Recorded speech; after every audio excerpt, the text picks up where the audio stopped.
Le capital forestier congolais, avec ses 150 millions d'hectares de forêt, sans compter les 80 millions de forêts primaires, peut générer des services environnementaux très importants.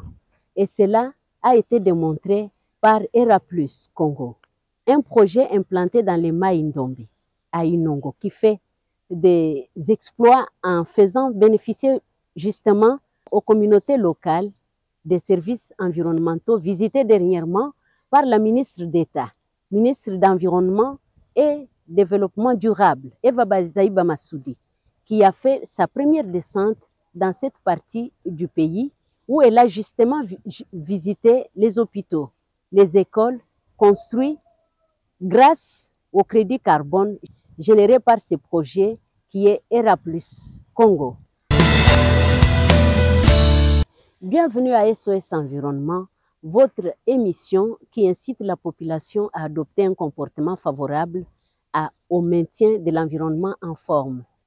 Cette émission est en train aussi de lancer une alerte auprès des autorités, qu'elles soient nationales ou provinciales, pour leur rappeler leurs responsabilités sociétales, mais aussi environnementales. Aujourd'hui, nous allons nous focaliser sur deux grandes informations. La première, c'est la première descente, si vous voulez, de Madame ministre d'État, ministre de l'Environnement et Développement durable, Madame Eva Bazaïba, qui est allée dernièrement dans la province forestière de Mai-Ndombe, où elle est allée palper de ses propres doigts les réalisations accomplies par ERA+. ERA+, qui est un grand projet qui est implanté dans cette partie de la République depuis 2009, qui est en train de réaliser des choses très extraordinaires en faveur des communautés locales, notamment la construction des écoles, des logements, mais aussi des hôpitaux en faveur de ces communautés locales. ERA+ Congo, c'est la filiale de World Lake Force Carbon qui est implantée dans cette province forestière avec ses 300 000 hectares de forêt. Ce projet est en train de réaliser au bénéfice des communautés locales, des écoles, des hôpitaux, comme je viens de le dire tantôt.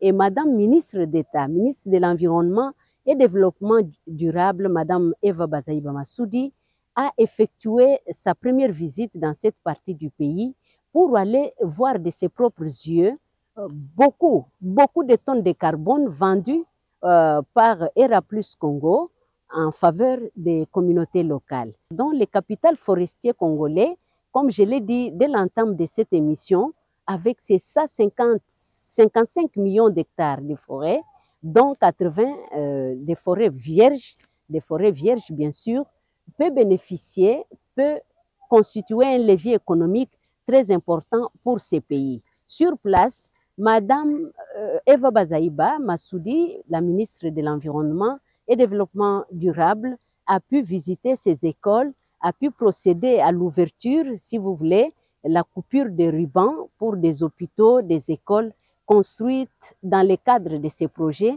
Et elle en a aussi profité. Il faut dire ici que Madame Eva Bazaïba, encore députée nationale, c'est elle qui a porté la loi portant protection et promotion des personnes vivant avec handicap dans les parlements, et en bonne mère, mais aussi en bonne défenseur des droits de l'homme, elle a pu ramener sur Kinshasa la petite Souza d'origine pygmée, contrainte à un mariage forcé. Ça, c'est la première de nos informations aujourd'hui. Elle en a aussi profité pour montrer l'importance de la préservation de la nature, qui peut profiter surtout aux communautés locales. Tout ce qui a été réalisé par ERA+. Il faut dire ici que la préservation de la nature, la préservation des forêts, la promotion contre la coupe de forêt, le feu de forêt et tout ce qui peut abîmer les forêts peut faire en sorte que la population locale puisse en profiter et qu'elle puisse bénéficier vraiment du crédit carbone. La deuxième plus grande information que nous avons aujourd'hui, c'est CREBAC. CREBAC, c'est le centre de recherche en ressources d'eau du bassin du Congo.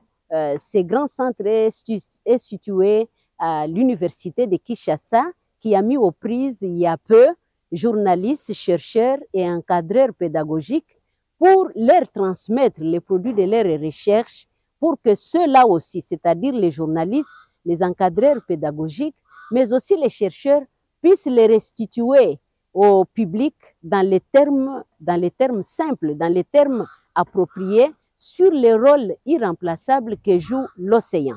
Vous savez, fidèles téléspectateurs, que 23% des dioxydes de carbone, 90% des excès de chaleur et 98% des biomasses se trouvent dans l'océan. Dans l'océan et par l'océan, nous avons le commerce transcontinental, c'est-à-dire tout ce que nous portons, tout ce que nous mangeons transite par les océans pour nous parvenir. Et ces océans, aujourd'hui, l'état des océans, c'est-à-dire les fonds des océans, sont ce que nous faisons avec nos cités. Nous sommes à Kinshasa, la capitale de la République démocratique du Congo, le deuxième poumon vert de la planète qui joue un rôle très, très capital dans la thérapie climatique, avec tous ces atouts climatiques comme forêt, comme tourbières, comme les eaux, mais aussi comme les minéraux. Nous en avons une cinquantaine, seulement 12 avaient été exploités, et tout ça joue un rôle irremplaçable dans la thérapie climatique. Mais quand nous jetons des bouteilles dans nos caniveaux, quand nous sommes en train de garder notre environnement dans une insalubrité totale, cela va de toutes les manières impacter les fonds des océans. Dans quel sens?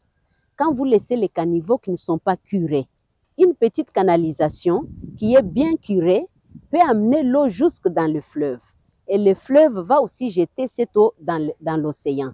Mais quand nous sommes dans une insalubrité indescriptible, comme c'est le cas actuel de la ville-province Kinshasa, il faut savoir que tout ce que nous sommes en train de jeter comme bouteille de vin, je ne sais pas moi, bouteille de jus, bouteille d'eau, nous mettons toute cette saleté dans les caniveaux. Nous sommes en train de boucher les fonds des océans et d'empêcher à ces océans qui abritent en leur sein du tout petit animal, de l'animal très microscopique aux grands animaux comme les baleines. Ce que vous ne savez pas, c'est que la baleine a dans son corps des substances qui lui permettent d'emmagasiner le dioxyde de carbone et de nous éviter l'augmentation excessive de la température comme on l'observe ces derniers temps.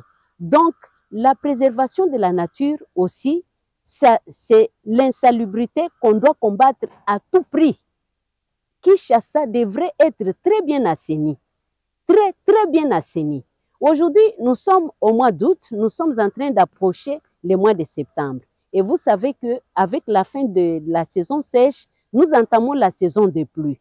Et quand il pleut, si nous n'avons pas curé nos caniveaux, si nous n'avons pas curé nos égouts, si nous n'avons pas bien aménagé notre ville, la pluie, les eaux, ruissellement des pluies, va amener tout ce que nous avons généré comme déchets, et ces déchets vont boucher les fonds des océans et vont empêcher la conscience nationale, mais aussi la conscience internationale. Ce que nous avons chez nous rend notre pays un paradis sur terre, parce que avec nos arbres, avec nos tourbières, avec tous ces fidèles téléspectateurs, ce qu'il faut savoir, c'est que chaque action que vous posez, votre moteur véhicule que vous démarrez ici au Congo, tout ce que vous faites comme la coupe de forêt, le feu de forêt si vous voulez, la coupe de forêt, tout ça influe sur notre environnement. Nous sommes pratiquement à la fin de ce numéro et nous remercions la technique qui a été fantastique, qui nous a permis de nous faire parvenir dans vos maisons. D'ici là, portez-vous bien et restez de bons éco-citoyennes et de bons éco-citoyens pour pouvoir préserver notre planète en surchauffe. D'ici là, portez-vous bien, fidèles téléspectateurs. À la prochaine et avec les mêmes plaisirs.